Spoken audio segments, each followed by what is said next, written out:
That's where I long to be, with my three good companions, just my rifle, pony and me. Microciné, bonjour ou bonsoir, ça va dépendre de l'heure à laquelle vous allez découvrir cette nouvelle émission. Aujourd'hui, nous allons parler d'un cinéaste important, fondamental et peut-être méconnu, un peu discret. En tout cas, c'est ce qui est dit dans ce livre qui s'intitule Nicolas Roeg, un cinéaste expérimentateur au cœur des années 70. Et l'auteur de ce livre important, c'est Dominique Legrand. Dominique Legrand est là aujourd'hui pour nous en parler. Le livre est édité chez Complicité. Vous trouverez toutes les informations dans le descriptif de cette vidéo. Et je suis très content de parler de ce cinéaste dont je connais 2-3 films comme cela. Et comme disait Thierry Jousse, qui a fait la préface du livre, quand on ressort de ce livre-là, on a envie d'en savoir davantage, c'est-à-dire d'aller voir les films ou même de les redécouvrir parce qu'il y a de nouvelles lectures orchestrées par l'auteur Dominique Legrand qui est là aujourd'hui. Merci beaucoup. Comment allez-vous ? Je vais très bien, Samir. C'est moi qui vous remercie de m'inviter dans votre émission. Voilà, non, ça va. C'est tout à fait logique. Quand je dis cinéaste discret, peut-être même méconnu, est-ce que je suis dans le vrai ou est-ce que j'exagère un petit peu ? Ah non, c'est pas du tout exagéré. C'est un cinéaste très discret. Il l'était un petit peu moins dans les années 70 parce que, bon, c'est vrai que c'est au cœur des années 70 qu'il a fait on peut dire, ses 3-4 films les plus marquants. Après, il est redevenu un petit peu discret dans les années 80. Et puis, voilà, c'est un cinéaste un petit peu oublié, mais qui revient régulièrement un petit peu par le biais d'autres réalisateurs qu'il a inspirés. On en parlera peut-être tout à l'heure. Voilà, mais cinéaste discret, oui, c'est sûr. Première question, très très simple, même si vous l'expliquez dès le départ. Parce que, alors, ce qu'il faut savoir, c'est que j'en ai lu pas mal des livres durant, ça fait 1 an et demi que je lis beaucoup de livres sur le cinéma. Mais je peux vous avouer une petite chose, c'est que je suis très content quand il y a une forte subjectivité dans le livre. Et là, pour le coup, je peux vous dire que c'est votre fidèle allié, la subjectivité. Donc, ça fait du bien parce qu'on a vraiment l'impression de s'identifier à vous, surtout quand on est cinéphile.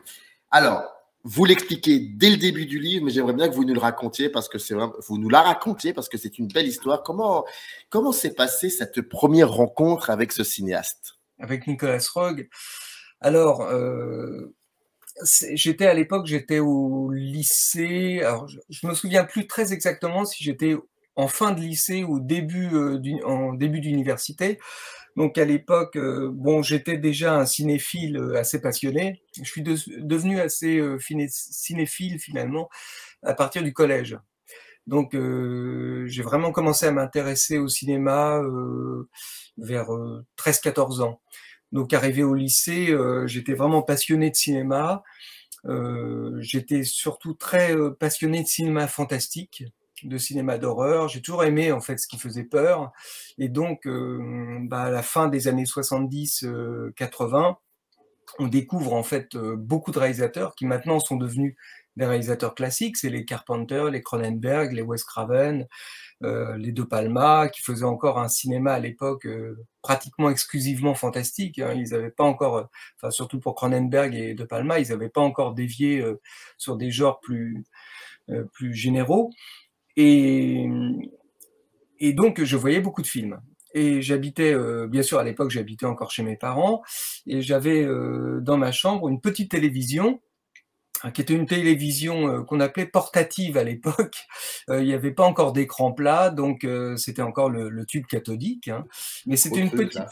voilà, le gros truc très lourd. Alors, et j'avais pris la mauvaise habitude, et je l'explique dans le livre, j'avais pris la mauvaise habitude de regarder des films très tard le soir, et donc allongé sur mon lit, et je posais donc cette petite télévision sur mon bureau.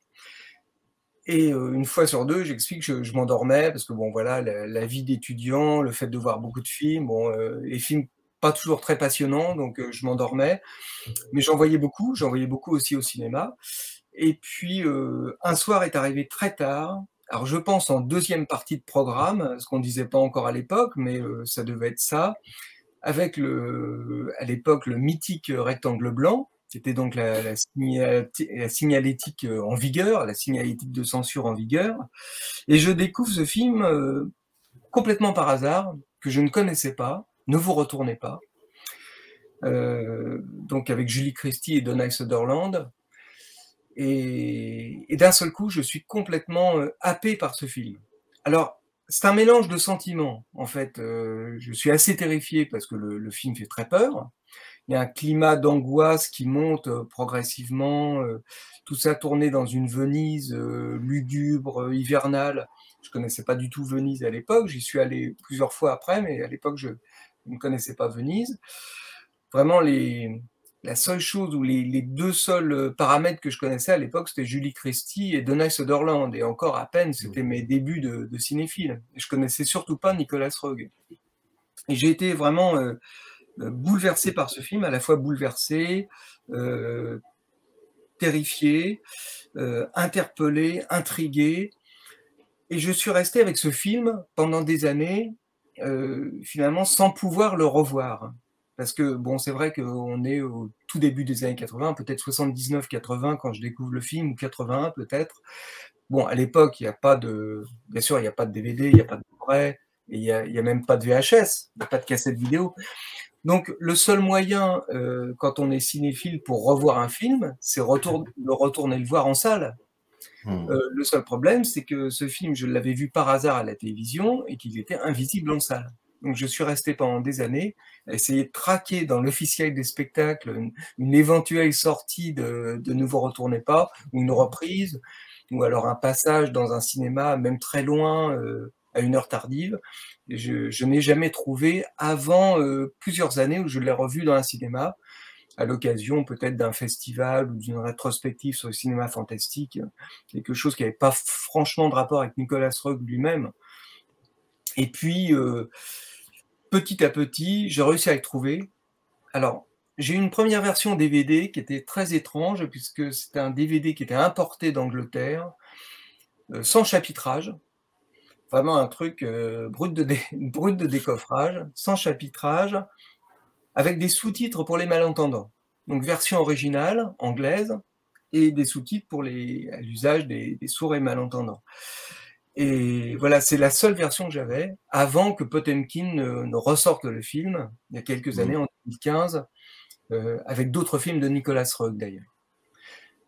Voilà, donc pendant des années, je suis resté en fait avec ce film, que je n'arrivais pas à retrouver.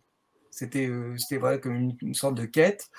Je pouvais avoir accès à tous les Carpenter, les Craven, bon, les Cronenberg, tous les films qu'on pouvait voir, si on pouvait les voir. C'était pas le cas, par exemple, de Massacre à la tronçonneuse de Tobe Hooper, qui était invisible pour des raisons de censure intégrale, qu'on a pu voir après en 82. Mais en fait, celui-ci, je ne pouvais pas le revoir pour des raisons d'absence de distribution, en fait. Voilà pour l'anecdote.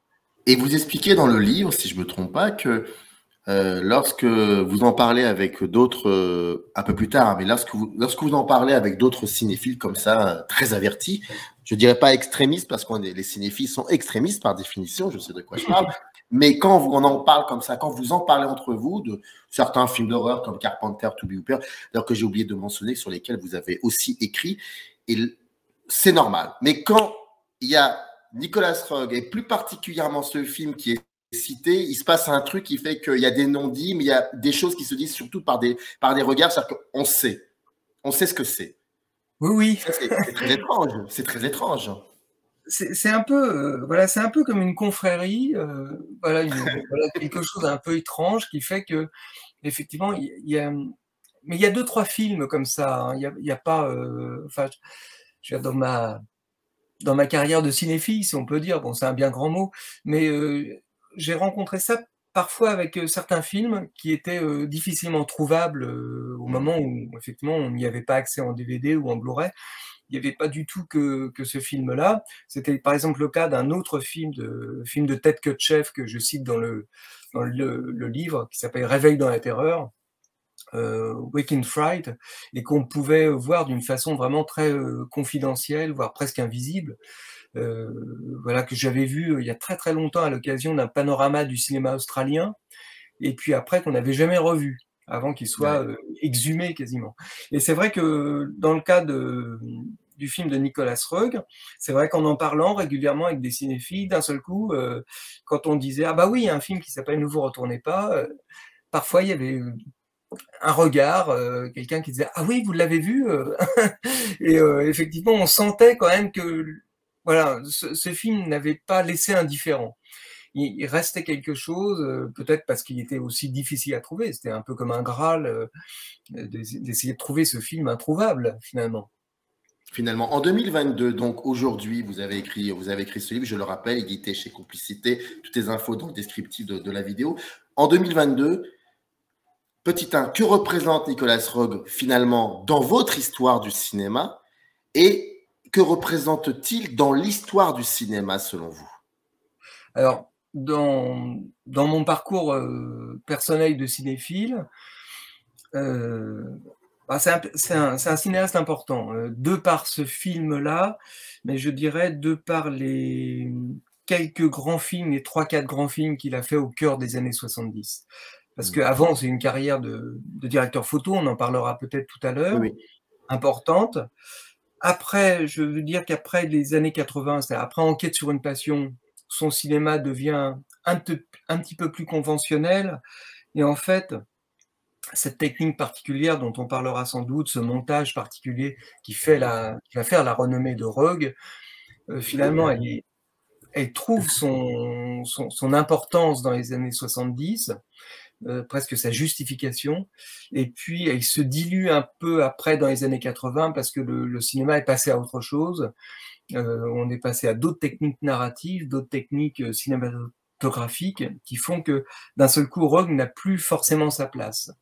Donc en fait, je dirais que les 3-4 grands films qu'il a fait, c'est-à-dire, bon, je fais exception de Performance, qui est ce film avec Donald Cammell, mais qui était vraiment presque un coup d'essai, mais remarqué quand même, ce film en collaboration avec Donald Cammell. À partir de Walkabout, on peut dire jusqu'à Enquête sur une passion, il y a 4 films finalement qui ont balisé un petit peu mes repères de cinéphile, parce que c'est d'une certaine façon 4 films qui appartiennent aussi à des genres. C'est ça qui est étonnant, c'est que Roeg s'est exprimé à travers des genres, comme s'il lui avait fallu un cadre pour instaurer finalement son procédé, son processus, sa narration particulière. Alors ça, c'est mon ressenti personnel. La place de Roeg aujourd'hui, elle est surtout, je dirais qu'elle est surtout dans l'héritage que vont en faire certains cinéastes. On en parlera peut-être tout à l'heure, mais des cinéastes aussi différents que Danny Boyle, que Steven Soderbergh, que Christopher Nolan. Alors, au début, c'est vrai que j'avais pas forcément fait le rapport avec ces réalisateurs-là, et c'est le fait de lire beaucoup d'interviews de ces réalisateurs, ou voir parfois des vidéos où ils citaient Nicolas Roeg. C'était assez étonnant de lire par exemple un papier de Danny Boyle, ou même de Tony Scott. C'est assez étonnant.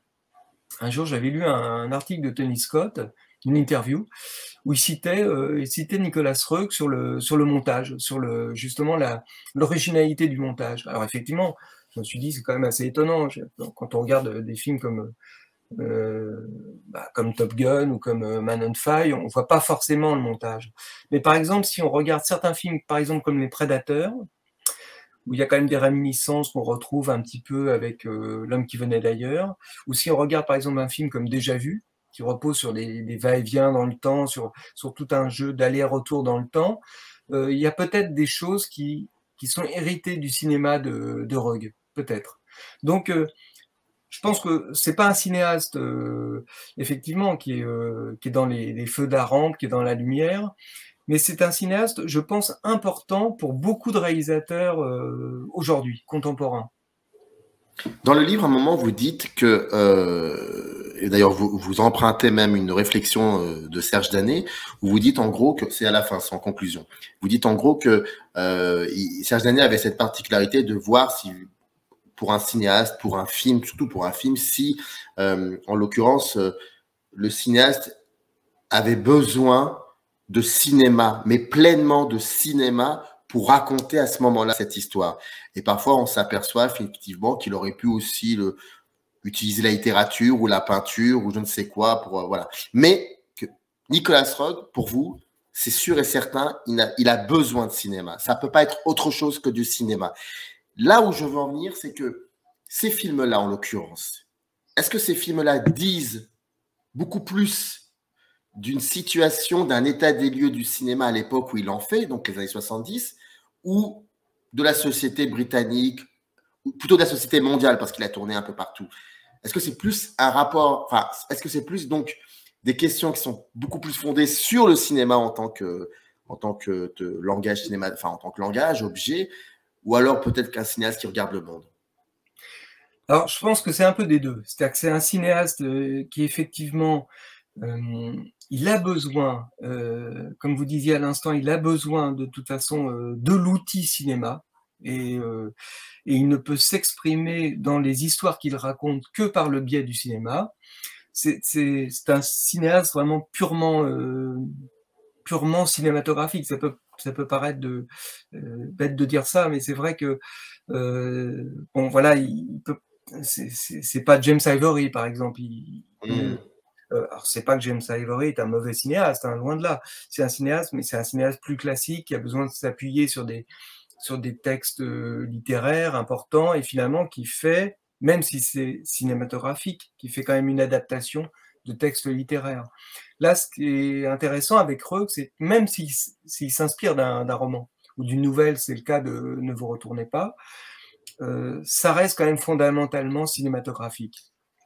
À l'instar, par exemple, d'un cinéaste comme Kubrick avec 2001, qui avait recherché depuis le début une expérience purement visuelle, visuelle et auditive, mais qui ne pouvait s'exprimer par aucun autre moyen artistique.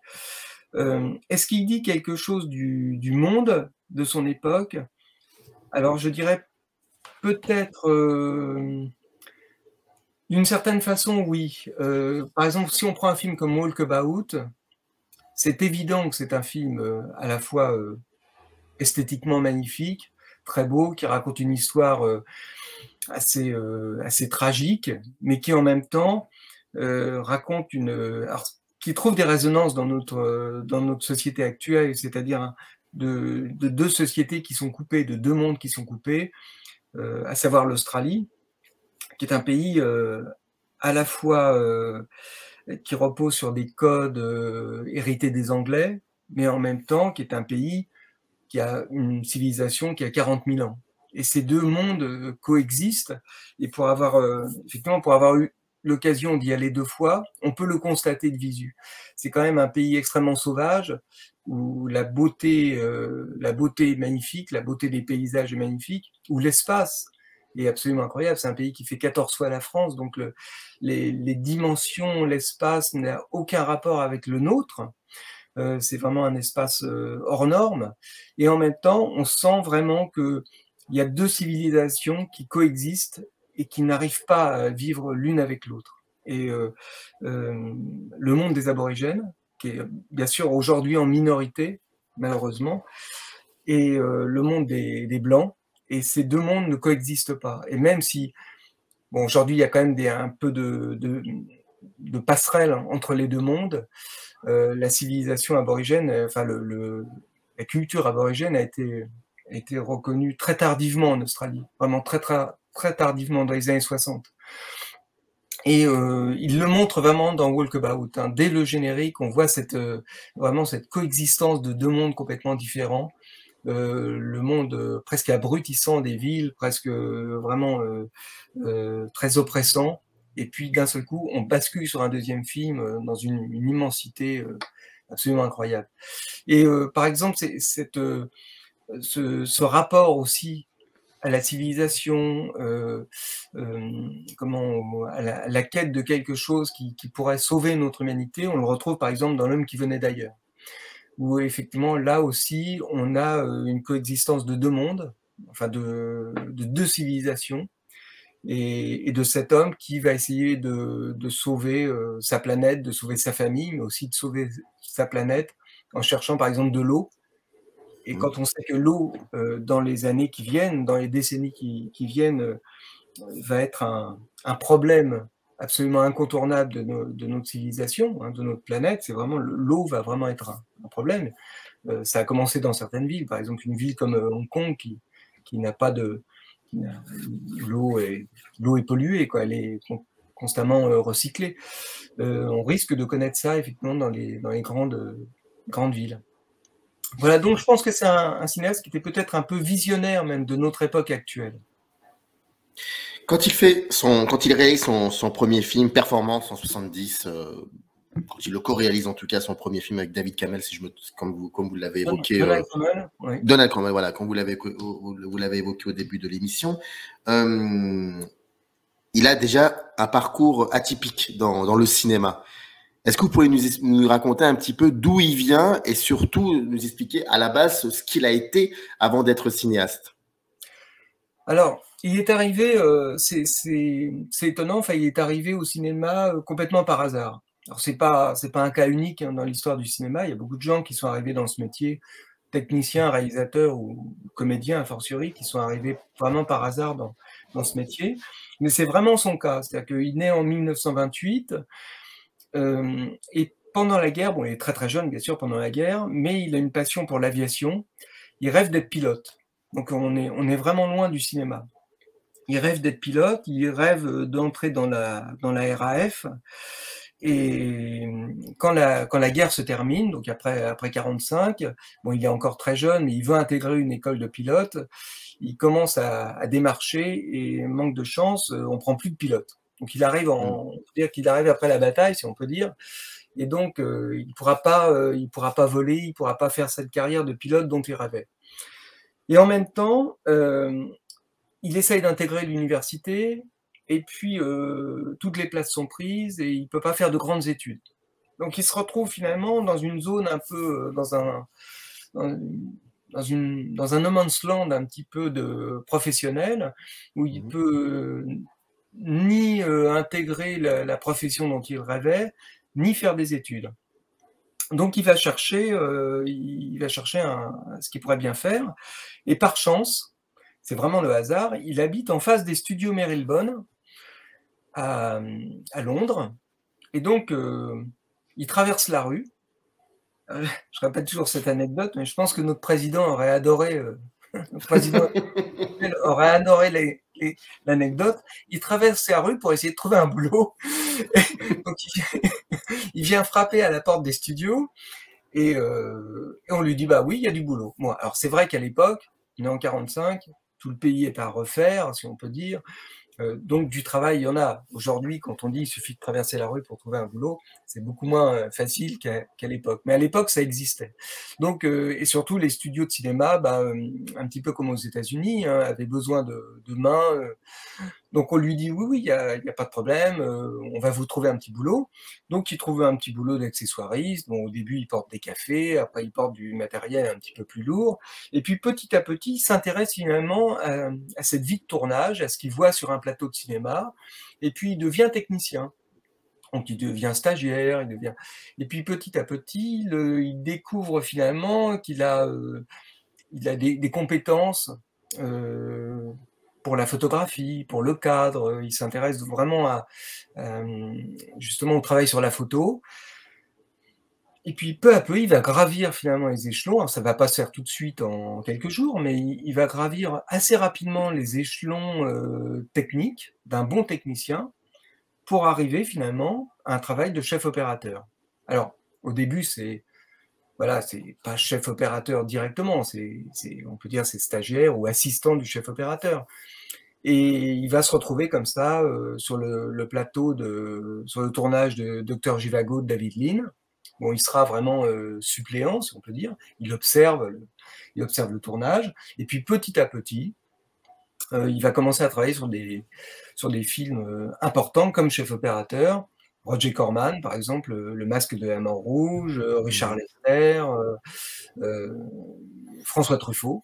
Fahrenheit 451, c'est François Truffaut qui vient chercher finalement pour son premier film en couleur, qui vient chercher Nicolas Roeg. Et donc, c'est vrai que quand il démarre performant cette idée de film en collaboration avec Donald Cammell, il a déjà un très très bon passé et surtout une bonne expérience de chef opérateur. Est-ce que déjà dans ses premiers films en tant que chef opérateur, commence à poindre le style qui allait le révéler dans les années 70. Alors, je dirais que le style, bon, il va se mettre au service d'un metteur en scène comme tout chef opérateur, mais il va amener quelque chose qui est assez original à l'époque et significatif. C'est son travail sur la couleur, et notamment sur la couleur rouge. Et la couleur rouge, c'est quelque chose enfin, le rouge n'est pas facile à utiliser au cinéma, assez compliqué, parce que c'est une couleur qui, par définition, a tendance à vampiriser, à phagocyter les autres couleurs. Et si c'est mal employé, finalement, on voit que ça, et ça détruit finalement l'image. Et il y a vraiment un risque à utiliser cette couleur rouge. Et pourtant, il va merveilleusement l'utiliser dans Le Masque de la Mort rouge, où le personnage, effectivement, le personnage central de la nouvelle de Poe et du film de Corman est bien sûr habillé en rouge, et donc cette cape rouge qu'il revêt va donc être déterminante dans l'histoire. C'est presque un des éléments de l'histoire.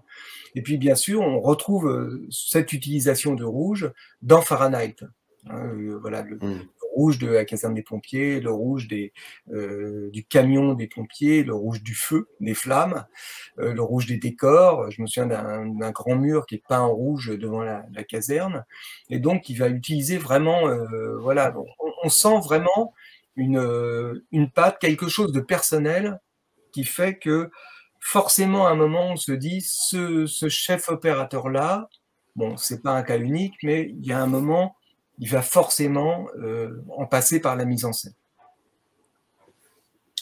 Et là, le livre arrive à ce moment-là. Enfin, je veux dire, pourquoi je dis arrive à ce moment-là? Parce que vous avez opté pour un choix très important, c'est de vous concentrer sur les films des années 70. Là, vous allez expliquer pourquoi, et ça ne veut pas dire pour autant que les autres films ne sont pas importants. Mais ça, on va en parler. Juste, j'aime beaucoup, lorsque je me retrouve avec un écrivain ou une écrivaine de cinéma, comprendre un petit peu comment a été pensée la structure du livre, comment il l'a approché. D'autant plus que c'est un cinéaste qui, pour le coup, est très important dans votre histoire du cinéma. C'est même parmi les images les marquantes de votre cinéphilie. Donc, comment on approche un cinéaste comme ça en mettant de côté un peu l'émotion, et comment on l'approche, comment on structure aussi cette pensée, comment vous l'avez structuré ce livre? Et pourquoi surtout avoir décidé, pour le coup, de rester sur les années 70? Alors ça, c'est presque un choix qui s'est fait au début du livre, vraiment en amont. Alors c'est vrai que ça faisait très très longtemps que j'avais en tête quelque chose, enfin à partir de Ne vous retournez pas, qui était ce souvenir d'adolescence que j'avais gardé, et où je me disais, tiens, c'est étonnant quand même que personne n'a jamais écrit un bouquin sur Nicolas Roeg. Et ça revenait régulièrement, je regardais sur les tables des libraires, dans les rayons cinéma. Alors, il y avait des livres très intéressants sur plein de gens, écrits par des gens vraiment, des critiques vraiment intéressants. Et puis je me disais, c'est quand même bizarre que personne ne pense à Nicolas Roeg. Et puis voilà, l'idée disparaissait, elle revenait régulièrement. Et puis un jour, je me dis quand même, c'est étonnant. Je voyais le temps qui s'écoulait, et je me suis dit, bon, bah, si personne veut s'y coller, je vais être obligé d'écrire un livre sur Roeg. C'est presque devenu une boutade, quoi. Je me suis dit, bon, à un moment, si personne veut le faire, bah, je vais en faire un. Et puis, en fait, en revoyant les films de Roeg au fur et à mesure, pas seulement Ne vous retournez pas, mais ceux des années 70, surtout au moment où j'ai fait l'acquisition de ce coffret édité par Potemkin, où il y avait Ne vous retournez pas, L'homme qui venait d'ailleurs et Enquête sur une passion. En voyant finalement les trois films, je me suis dit, il y a quand même quelque chose à faire sur ce réalisateur. C'est étonnant quand même qu'on ait rien fait dessus. Et bon, j'avais vu les autres films de Roeg, pas tous, hein, je tiens vraiment à le dire très sincèrement, c'est-à-dire qu'il y a des films des années 80 que j'ai pas vus, tout simplement parce que j'ai pas pu les voir. Il y a vraiment un problème avec Roeg, c'est vraiment à ce point-là qu'on peut constater qu'il est presque confidentiel. C'est-à-dire que ces films des années 70, on va dire de Performance, Walkabout jusqu'à Enquête sur une passion, sont aujourd'hui grâce à Potemkin entre autres, relativement visible. Alors après, c'est plus compliqué. Il y a quelques films qui existent en DVD, comme Castaway, Eureka ou Les Sorcières. Il y a d'autres films qui sont pratiquement invisibles, hein, qui sont soit en import ou soit vraiment introuvables. Et je me suis dit finalement, alors j'en avais vu quelques-uns après des années 80, mais je trouve que le système de Roeg ne semblait plus fonctionner, parce que je crois que Roeg, c'est quelqu'un qui a mis au point un système de narration assez complexe, qui repose sur un montage assez complexe, qui fait d'ailleurs souvent penser à un petit peu à Alain Resnais. Je trouve que c'est un cinéaste qui est relativement proche dans le fonctionnement de Nicolas Roeg, et je trouve que ce système qu'il a mis au point, une sorte de procédé qu'il a mis au point dans les années 70, après semble moins fonctionner dans les années 80. Et je me suis dit finalement, pour faire un livre sur Roeg, il n'y a jamais eu de livre sur Roeg avant, ce serait intéressant de ne prendre que ce cœur des années 70, de prendre ces 3-4 films et de se concentrer finalement sur ce qui a fait on peut dire son originalité. Alors c'est vrai que quand j'ai commencé à le proposer à des éditeurs, j'ai eu un petit peu tous les sons de cloche possibles. J'ai eu des éditeurs qui me disaient c'est trop pointu. Voilà, qui va s'intéresser à Roeg? Bon. Donc, alors en même temps, je me disais, si c'est pour faire le énième livre sur John Ford ou sur Kubrick ou sur, je me disais bon, c'est pas très intéressant, surtout qu'il y a des critiques illustres qui l'ont fait infiniment mieux que moi avant. Donc, c'était pas très intéressant. Donc, par exemple, comment passer après Michel Simon, pour faire un livre sur Kubrick ou Borman, c'était compliqué, c'était difficile. Donc ça me tentait que moyennement. Donc je me suis dit finalement, Roeg, c'est peut-être une porte d'entrée, et ces 4 films-là. Et j'ai d'autres éditeurs qui, eux, voulaient une filmographie complète de Roeg. Alors ça me semblait compliqué, parce que comme les films des années 80 étaient en partie invisibles, je me suis dit, est-ce que c'est vraiment judicieux de faire... de traiter de livres que de toute façon le lecteur ne pourra pas voir car il n'y aura pas accès. Voilà, donc finalement j'ai trouvé que c'était plus intéressant de centrer sur ces 4 films-là. C'est pour ça que je suis parti sur cette idée. Dans le livre, il y a 3 chapitres importants où vous revenez là pour le coup sur les films, sur le style de Nicolas Roeg. Il y a l'espace, la narration et le temps. On va commencer par la fin, vu qu'on est dans un film de Nicolas Roeg, donc oui. C'est complètement déconstruit. On va commencer par la fin. J'aimerais qu'on parle un peu comme vous l'avez un peu évoqué depuis le début de cette émission, et qui fait peut-être le style de Nicolas Roeg, c'est la manière qu'il a de raconter une histoire via le montage. Et dès le début, vous donnez un exemple typique qui est pour vous évident. C'est la séquence d'amour dans le film Ne vous retournez pas, qui pourrait être là pour le coup représentative du montage, je ne sais pas si ça se dit rodien, en tout cas voilà, c'est vraiment la marque. Est-ce que vous pouvez nous en dire un peu plus sur cette manière qu'il a de capter un élément qui pour le spectateur semble évident, mais il va le retourner, le faire autrement? Alors, effectivement, cette séquence, cette scène d'amour de Ne vous retournez pas, à l'époque, elle a beaucoup choqué, en fait, pour 2 raisons. Elle a choqué parce que c'était une scène quand même assez crue, d'un couple, d'un couple marié qui faisait l'amour, qui essayait de se reconstruire après la perte d'un enfant. Ça, c'était très très beau. D'ailleurs, c'était quelque chose qui changeait, enfin qui venait un petit peu briser ce qu'il y avait dans les années 70, c'est-à-dire un petit peu cette tendance à l'érotisme, où là on avait vraiment une scène d'amour, mais qui trouvait toute sa fonction, on peut dire presque réparatrice. Et en même temps, ce qui était très étrange dans cette scène, c'est que d'un seul coup, cette scène, elle est parasitée par des plans qui sont des flash-forward. C'est-à-dire que cette scène d'amour commence à peine, qu'elle est entrecoupée de plans où on voit Donald Sutherland et Julie Christie qui se rhabille, on la voit en train de se maquiller, de prendre un sac, lui en train de nouer sa cravate. Donc. Et en même temps, voilà, c'est pendant cette scène d'amour. Et en fait, il y a quelque chose de très beau là-dedans, c'est que le message de Rogue, ce qu'il nous dit, c'est que cette scène d'amour, à peine elle est commencée, qu'elle est déjà finie. C'est-à-dire qu'elle est déjà finie dans la narration du film, dans l'esprit des personnages, comme si c'était un moment évanescent finalement qui s'arrête aussitôt après avoir débuté et qui finalement lui imprime une sorte de tragédie, de quelque chose de dramatique, plus qu'érotique d'ailleurs, dans cette scène. Et en fait, en déconstruisant les séquences, et il le fera bon, pour l'ensemble de ces 4 films, il arrive à créer quelque chose qui est chez le spectateur qui est assez étonnant, c'est que le spectateur, en fait, c'est presque du cinéma participatif. C'est-à-dire que en morcelant ses films un peu à la manière de puzzle, en mettant des plans qui devraient être avant, après, en intervertissant des séquences, parfois avec juste des flashs. Hein.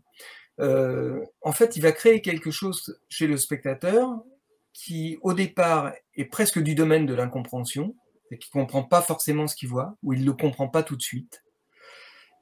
Mais après, il va le comprendre. Et une fois que le film est terminé, c'est un peu comme quand on regarde un plan d'ensemble, un puzzle. On n'avait pas toutes les pièces étaient disparates au début. On les regardait une par une. Et une fois qu'on a l'ensemble des pièces, finalement, on comprend tout le tableau. Et en fait, il procède exactement comme ça avec son montage. Il y a par exemple un plan qui est très significatif de ça, au début de Ne vous retournez pas. Le générique, une partie du générique de Ne vous retournez pas, se fait sur une fenêtre qui est ajourée.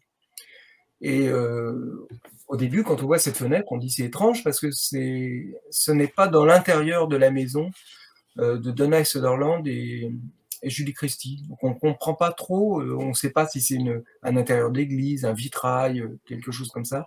Et pourtant, cette fenêtre, on la retrouvera plus tard, quand ils seront à Venise, et c'est la fenêtre de leur chambre qui est fermée et qui est ajourée, qui donne sur un des canaux de Venise. Et voilà, donc en fait, il procède souvent comme ça par petits indices qu'on retrouve dans la suite du film.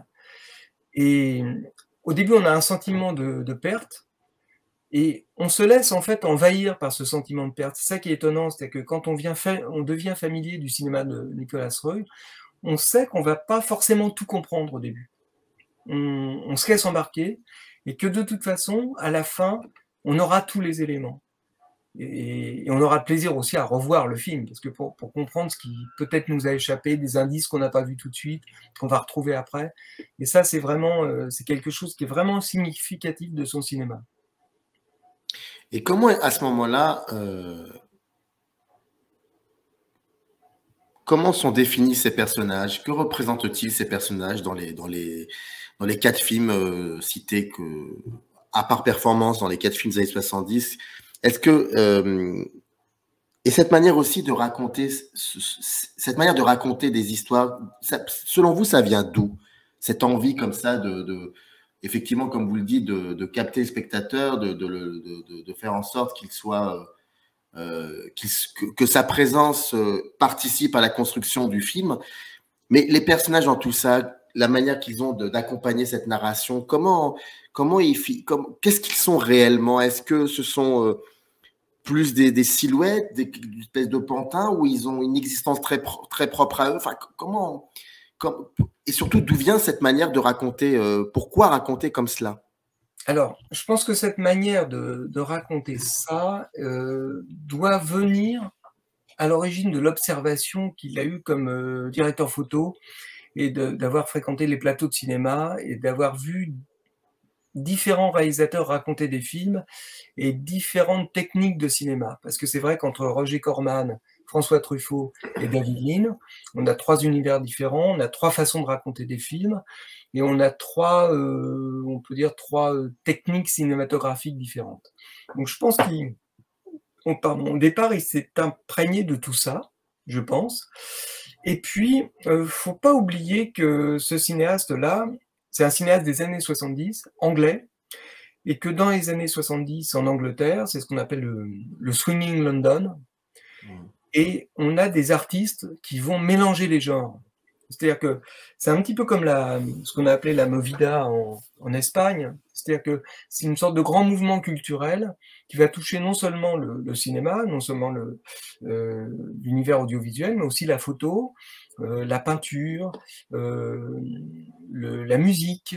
Et je pense qu'il va s'imprégner de tout ça pour essayer de trouver, à travers l'art cinématographique, à travers l'art visuel, une façon de mélanger ces différents modes d'expression. Ça, je suis pratiquement sûr qu'il y a quelque chose de cet ordre-là. Et d'ailleurs, il en parle un petit peu dans son livre de nouvelles, parce que, bon, de mémoire, je veux dire, c'est le seul livre qui existe sur Nicolas Roeg, hormis celui-ci. C'est le seul livre que j'ai trouvé disponible, en fait, quand j'ai commencé à chercher des documents sur Nicolas Roeg. Ce sont ses mémoires, et qui s'appelle The World is Ever Changing, c'est-à-dire le monde change tout le temps, le monde est en perpétuel changement, ce qui indique bien d'ailleurs l'esprit de Roeg, et qui raconte finalement les mémoires d'un technicien, d'un artiste des années 70, à travers des chapitres qui sont vraiment consacrés à un domaine, c'est-à-dire le montage, le mixage, les acteurs, parce qu'il y a un travail avec les acteurs qui est assez intéressant.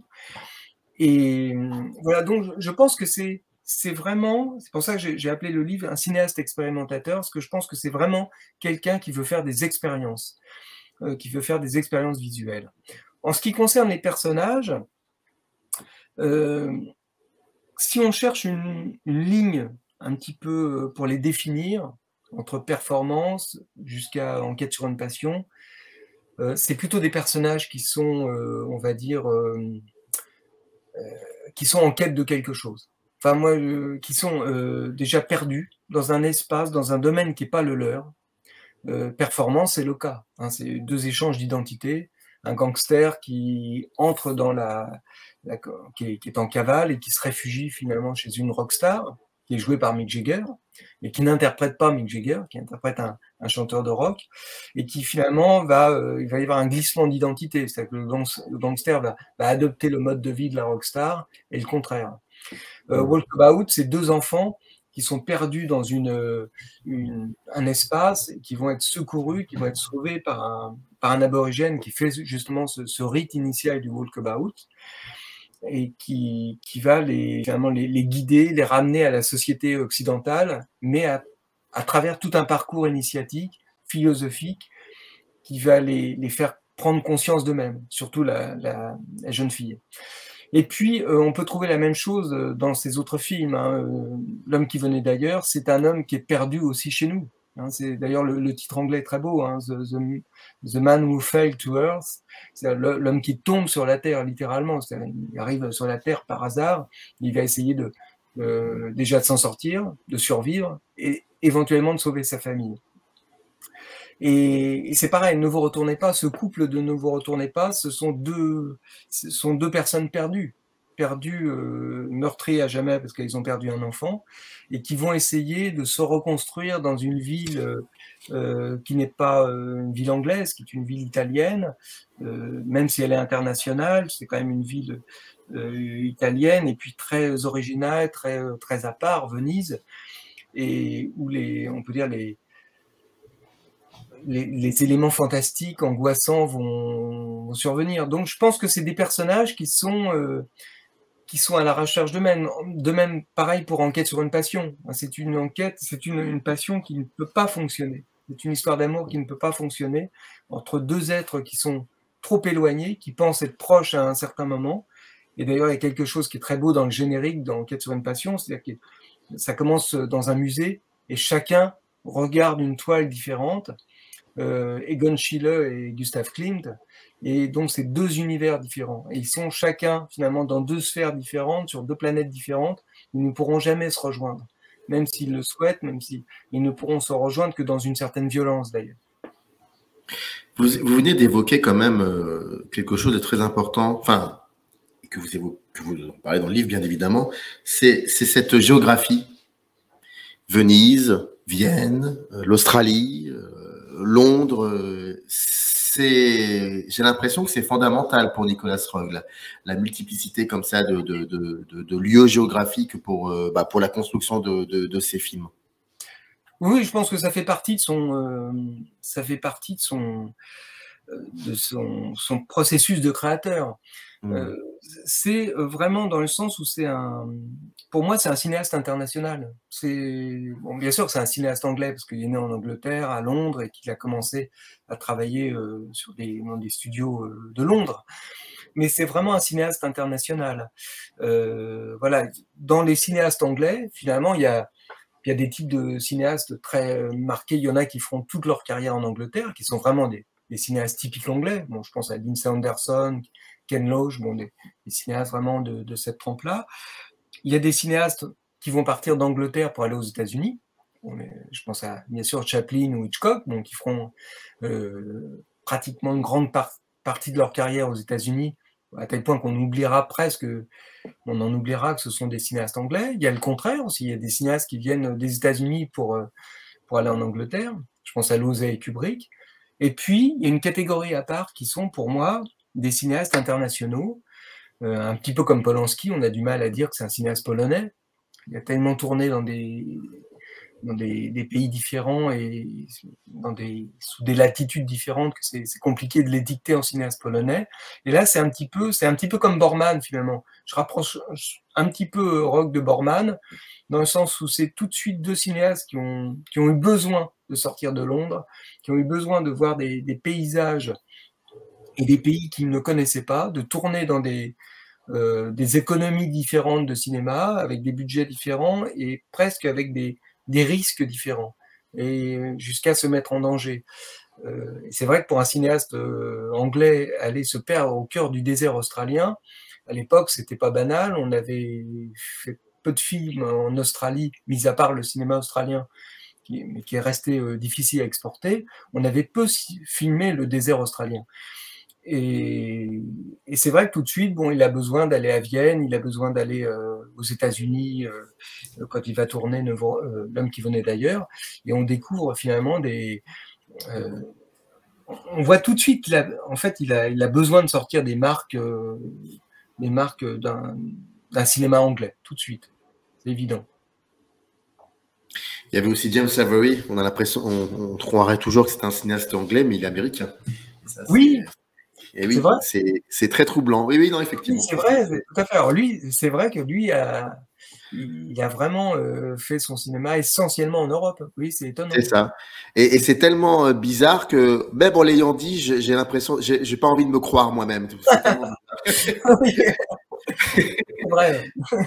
Alors, je rappelle quand même Nicolas Roeg, un cinéaste expérimentateur au cœur des années 70. C'est une préface de Thierry Jousse, une très belle préface de Thierry Jousse, et écrit par Dominique Legrand. C'est édité chez Complicité. Vous avez toutes les informations dans le descriptif. On n'a pas, bien évidemment, je le dis souvent quand je reçois un écrivain ou une écrivaine, je dis souvent, on a discuté peut-être de 3 ou 4% du livre, parce qu'il y a encore plein de choses à voir. Dernière question, pourquoi aujourd'hui, 2022, en plus de lire le livre, il est toujours important de voir ou de redécouvrir les films de Nicolas Roeg? Parce qu'il fait partie je dirais qu'il fait partie du patrimoine cinématographique, et surtout, il permet de comprendre comment fonctionnent des cinéastes actuels. Voilà, c'est tous les bienfaits de la cinéphilie qui fait que quand on découvre un cinéaste actuel, par exemple, ou qu'on lit une interview d'un cinéaste actuel, qui renvoie à un cinéaste qui l'a inspiré au début de sa carrière, bon, c'est toujours intéressant d'aller voir effectivement ce qui s'est passé avant. Et c'est vrai que bon, Nicolas Roeg est un réalisateur extrêmement original dans l'élaboration effectivement du montage, dans la narration. C'est quelque chose qu'on a peu vu d'ailleurs au cinéma, hein. Je parlais de Resnais tout à l'heure, mais il n'y a pas beaucoup d'exemples de cinéastes qui ont eu des narrations morcelées, assez étonnantes, assez étranges, justement presque dérangeantes, et qui interpellent le spectateur. Mais c'est très intéressant de le mettre en parallèle justement avec un cinéaste comme Christopher Nolan, qui est vraiment un cinéaste qui est dans l'air du temps. Bon, peut en penser ce qu'on veut. C'est quand même quelqu'un de brillant, même si parfois, effectivement, ces scénarios sont extrêmement tordus, si on peut dire. Mais quand on voit un film comme son deuxième film à l'époque, qui était Memento, qui était un film très étonnant, raconté à l'envers, avec un personnage qui justement est atteint de perte de mémoire immédiate, donc qui demandait vraiment un effort au spectateur. Hein. C'est-à-dire que le spectateur devait reconstituer à l'envers le parcours du personnage. Là, on sent qu'il y a quand même un héritage de Nicolas Roeg quelque part. Et c'est vrai que pour l'avoir cité dans quelques interviews, il est évident que Christopher Nolan a quand même presque une dette, si on peut dire, cinéphilique envers Nicolas Roeg. Et voilà, donc c'est toujours intéressant quand on regarde le parcours d'un cinéaste, de retourner aux origines, de voir pourquoi, qui l'a inspiré. Par exemple, je me souviens que Polanski citait toujours les 3-4 metteurs en scène qui l'avaient inspiré, c'était toujours les mêmes films. Hein. C'était Henri V de Laurence Olivier, c'était Citizen Kane, c'était 8 heures de sursis de Carol Reed. Et c'est vrai que ça revenait dans toutes les interviews. Il disait, en gros, si vous regardez ces films-là, vous comprendrez pourquoi j'ai fait un cinéma comme ça. Et c'est vrai que, bon, voilà, même si le cinéma de Polanski est très reconnaissable et unique, on comprend mieux, en voyant ses premiers films surtout, l'héritage de ces cinéastes-là. Et ben avec Roeg, c'est pareil. Si on regarde les films de Soderbergh, qui ont des montages très étranges, je me souviens de L'Anglais, par exemple, qui a un début de montage très surprenant, très haché, avec des séquences qui vont se passer avant, après, et on comprend mieux pourquoi finalement, on comprend qu'il y avait un cinéaste avant qui s'appelait Nicolas Roeg et qui a un peu posé les jalons de ce cinéma-là. Et il y a aussi un livre, je le répète, Nicolas Roeg, je n'avais pas montré encore la couverture, je m'en excuse, cinéaste expérimentateur au cœur des années 70, c'est écrit par Dominique Legrand, édité chez Complicité, vous avez toutes les informations dans le descriptif. Merci beaucoup Dominique en tout cas d'être venu pour nous en parler, le livre est encore là, il est disponible, allez-y, c'est assez intéressant, en même temps que ça donne envie de... J'espère qu'il y aura comme ça des éditeurs qui auront envie aussi peut-être de sortir quelques films assez difficiles à se procurer. Je pense notamment au dernier film, la dernière période. Et je tiens à rappeler quand même que ce que j'avais appris, je ne le savais pas, c'est que lorsqu'il est mort, très peu de journalistes ont relayé l'information. Très peu, ça a été pratiquement confidentiel, donc ce qui prouve bien effectivement c'est pas quelqu'un dans la lumière, mais voilà, c'est vraiment un cinéaste à découvrir, à redécouvrir si on a vu un ou deux de ses films, et surtout à découvrir. En tout cas, Samir, merci beaucoup pour votre invitation. C'est moi qui vous remercie d'avoir fait cette passerelle à l'esprit de Nicolas Roeg, et puis merci pour la qualité de vos émissions. Merci à vous, Nicolas Roeg. Tout est dans le descriptif. Merci à vous, Dominique Legrand, et à très vite. Merci, Samir. À bientôt. Merci, au revoir. In the canyon, that's where I long to be, with my 3 good companions, just my rifle, pony and me.